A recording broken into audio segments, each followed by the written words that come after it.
नमस्कार, मैं विनय सिंह और आप देख रहे हैं नया लुक। दुनिया में जितने भी मजहब हैं उनकी कोई ना कोई किताब है। किताब कभी आई, पैगंबर कभी आया।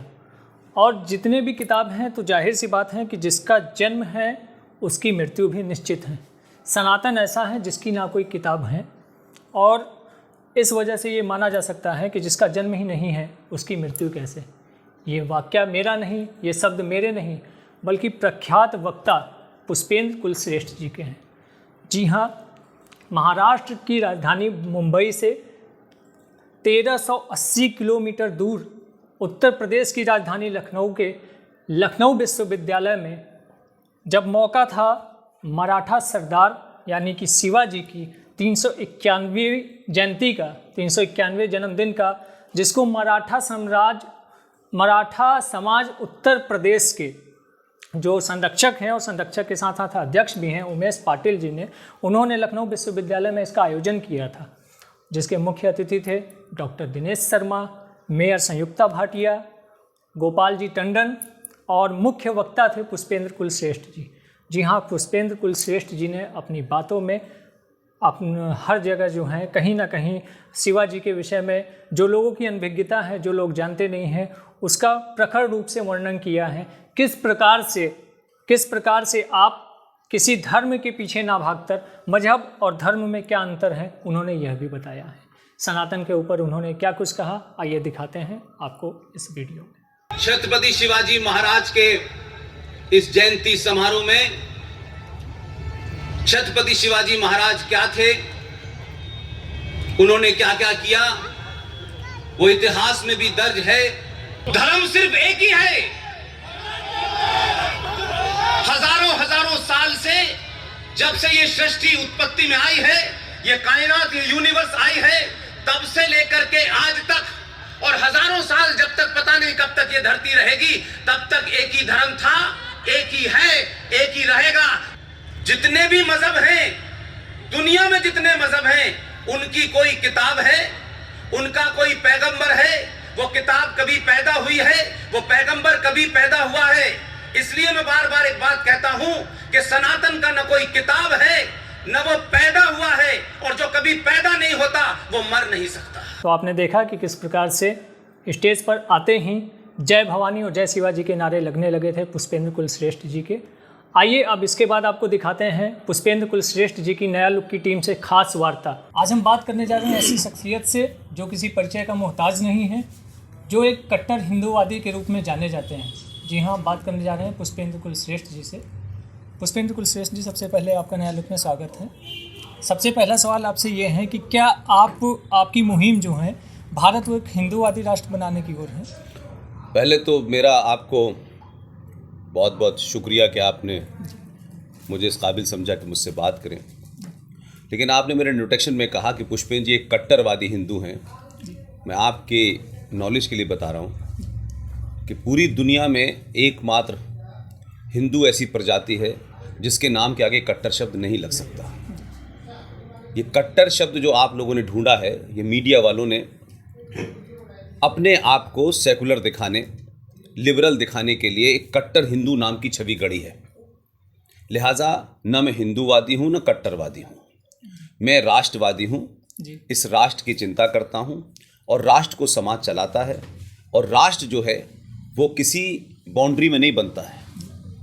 इसलिए हमारा समाज, हम जो भी कुछ करते हैं, जीवन जीते हैं, वो राष्ट्र की हमारी क्या अवधारणा है, हमारे क्या सरोकार हैं, हमारी क्या आस्थाएं हैं, क्या परंपराएं हैं, क्या हमारी संस्कृति है, मैं उसके इर्द गिर्द अपनी बात करता हूँ। अब जो लोग कम अक्ल लोग हैं वो इसको अलग अलग तरीके से देखते हैं। इसलिए जिन्हें ये नहीं पता कि राष्ट्र क्या है, देश क्या है, राज्य क्या है, इसलिए मिक्स करते हैं चीज़ों को। लिहाजा मैं मानता हूँ कि भारत के सनातनी समाज को, वो कौन थे, क्या थे, उनका क्या अस्तित्व था, वो किसकी पूजा करते थे, क्या उनका धर्म था, मैं सिर्फ उसको जगाने की कोशिश करता हूँ। मैंने आज तक किसी हिंदू से नहीं कहा कि आप हथियार लीजिए और किसी को मार दीजिए। मैं सिर्फ ये चाहता हूँ कि वो सच का सामना करें, इतिहास को सही पर्सपेक्टिव में पढ़ें, अपने निजी स्वार्थों से ऊपर उठें, अपने अंदर जो कुंठा है उसको निकाल दें और पुरुषार्थ को जगाएं। इसलिए कि आप जब तक मानसिक रूप से मजबूत नहीं होंगे। आप जिन बातों को कहते हैं पूरे कॉन्फिडेंस के साथ, तथ्यों के साथ, रेफरेंस के साथ, डेट के साथ, जब तक आप नहीं कहेंगे आपकी बात कोई सुनेगा नहीं। भावनात्मक और इमोशनल हिंदुत्व में आप नारे लगा सकते हैं, लेकिन आपका भावनात्मक हिंदू इस देश की रक्षा नहीं कर सकता, इस राष्ट्र को नहीं बचा सकता। इसलिए मैं मानता हूं कि चाहे सोमनाथ का मंदिर हो, सोमनाथ के मंदिर के बचाव करने के लिए समाज को जब मजबूत होना चाहिए था, वो नहीं था, वो डरपोक था, तो चंद लुटेरे आए और समाज भाग गया और आपकी मंदिरों को लूटा। और आज भी ये सिलसिला जारी है, आज ऐसा नहीं कि वो सिलसिला रुका हो। इसलिए मैं मानता हूं कि सरकारें कितनी भी मजबूत आ जाएं, इसलिए ये भी ज़रूरी नहीं है कि जो सरकार में चला गया है वो बड़ा बुद्धिमान है। अक्सर देखा गया है कि सरकार में बेवकूफ़ लोग बैठ जाते हैं और बेवकूफ़ लोगों को इस बात का होता है कि उनके पास कुर्सी मिल गई है तो उनको ज्ञान भी आ गया है। ज्ञान का कुर्सी से कोई संबंध नहीं। इसलिए समाज अगर जागृत होगा तो देश बचेगा, और देश जागृत होगा तो मैं नहीं मानता कि उससे राष्ट्र बच पाएगा, क्योंकि देश को जो लोग चलाते हैं उनके निजी स्वार्थ, निजी लालच, सत्ता का लोभ ऐसा होता है कि पूरे नैरेटिव को बदल देते हैं। मेरी मुहिम सिर्फ देश के सनातनी हिंदू समाज को ये समझाना है, आप कौन थे, क्या थे, अपने पे गर्व कीजिए। और जो आपको गलत इतिहास पढ़ाया गया है कि शिवाजी सेकुलर थे, शिवाजी सहिष्णु थे, एक ने लिखा शिवाजी पहाड़ी चूहा था, तो जिसने पहाड़ी चूहा लिखा और जिसने ये कहा कि शिवाजी सहिष्णु थे, सेकुलर थे, मैं दोनों को गद्दारी की कैटेगरी में रखता हूँ। किसान आंदोलन को सर किस रूप में आप देखते हैं?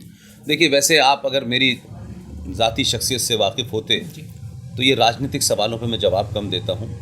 किसानों की क्या नाराज़गी है, कैसे नाराज़गी है, ये राजनीतिक सवाल है, इसलिए मेरी कोई निजी राय तो हो सकती है, लेकिन जो मेरी मुहिम है उसमें मेरा कोई एजेंडा नहीं है। मेरा सिर्फ इतना ही कहना है कि लोकतंत्र में आपको अपना विरोध करने का अधिकार है, आप विरोध करें, और लोकतंत्र में हर विरोध करने के मापदंड तय हैं। आप लोकतंत्र में सरकार की किसी बात से नाराज़ हों, आप उसका विरोध करें, धरना दें, प्रदर्शन दें, लेकिन दुनिया की किसी ताकत को, भारत के किसी मज़हब को, किसी जाति को, किसी सेक्ट को इस बात का अधिकार नहीं है कि भारत राष्ट्र का जब पर्व होता है, जिसे हम गणतंत्र दिवस कहते हैं, जिस दिन भारत का संविधान लागू होता है, आप उस संविधान की धज्जियां उड़ाएं और 26 जनवरी को भारत की सामरिक शक्ति का सार्वजनिक प्रदर्शन हो, उस दिन आप भारत के तिरंगे को बेइज्जत करें, लूटपाट करें, वहाँ पुलिस पे हमला करें और उस तिरंगे को उतार के कोई और झंडा लगा दे। ये जिसने भी किया है और जो लोग भी हैं, चाहे वो किसान की वेश में हैं या वो कोई इंटेलेक्चुअल्स की भीड़ में हैं, ये सब गद्दार हैं और लोकतंत्र में इसकी इजाज़त तो नहीं देता। लेकिन मुझे लगता है कि जहाँ जहाँ दुनिया का पुराना लोकतंत्र है वहाँ उन पे देशद्रोह लगता है। तो भारत में जितने भी प्रदर्शन हो रहे हैं वो लोकतंत्र की आड़ में भारत की आस्था और असीमता को तोड़ने के हो रहे हैं, इसलिए मैं उन्हें कोई आंदोलन नहीं मानता।